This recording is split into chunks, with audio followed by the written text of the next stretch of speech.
नमस्कार दोस्तों, आप सुन रहे हैं कुलबेली अपने होस्ट अभिषेक के साथ में। आज मैं लेकर आया हूं पंचतंत्र की एक और कहानी। आइए शुरू करते हैं कहानी आपके होस्ट अभिषेक के साथ में। दो मुंह वाला पंछी। एक जंगल में एक सुंदर सा पंछी रहता था। यह पंछी अपने आप में बेहद अनोखा था, क्योंकि इसके दो मुंह थे। दो मुंह होने के बाद भी इसका पेट एक ही था। यह पंछी यहाँ वहाँ घूमता, कभी झील के किनारे तो कभी पेड़ों के आसपास।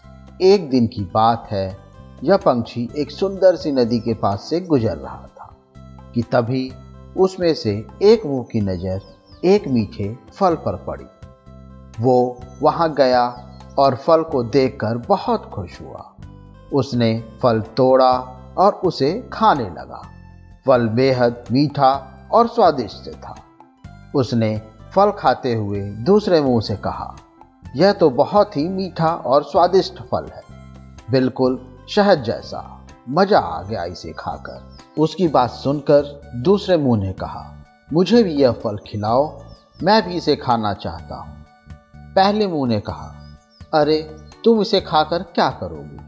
मैंने कहा न कि यह एकदम शहद जैसा है, और वैसे भी हमारा पेट तो एक ही है, तो मैं खाऊं या तुम खाओ, क्या फर्क पड़ता है? दूसरे मुंह को यह सुनकर बहुत दुख हुआ। उसने सोचा, यह कितना स्वार्थी है। उसने पहले मुंह से बात करना बंद कर दिया और मन ही मन उससे बदला लेने की ठानी। कुछ दिनों तक दोनों में बातचीत बंद रही। फिर एक दिन जब वो कहीं घूम रहे थे, तभी दूसरे मुंह की नजर भी एक फल पर पड़ी।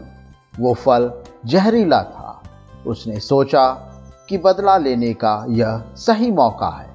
उसने कहा, मुझे यह फल खाना है। पहले मुंह ने कहा, यह बहुत ही जहरीला फल है, इसे खाकर हम मर जाएंगे। दूसरे मुंह ने कहा, मैं इसे खा रहा हूं, तुम नहीं, तो तुम्हें कोई तकलीफ नहीं होनी चाहिए। पहले मुंह ने कहा, हमारे मुंह भले ही दो हैं, लेकिन पेट तो एक ही है ना। तुम खाओगे तो हम दोनों मर जाएंगे, इसे मत खाओ।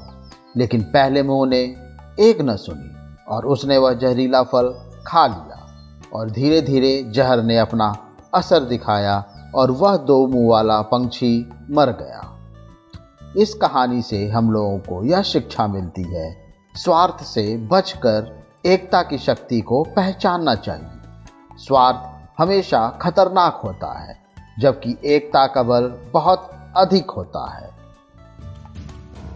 दोस्तों, मुझे उम्मीद है आज की कहानी आपको ज़रूर पसंद आई होगी, और रोचक कहानी सुनने के लिए हमें लाइक, सब्सक्राइब और कमेंट करते रहिए।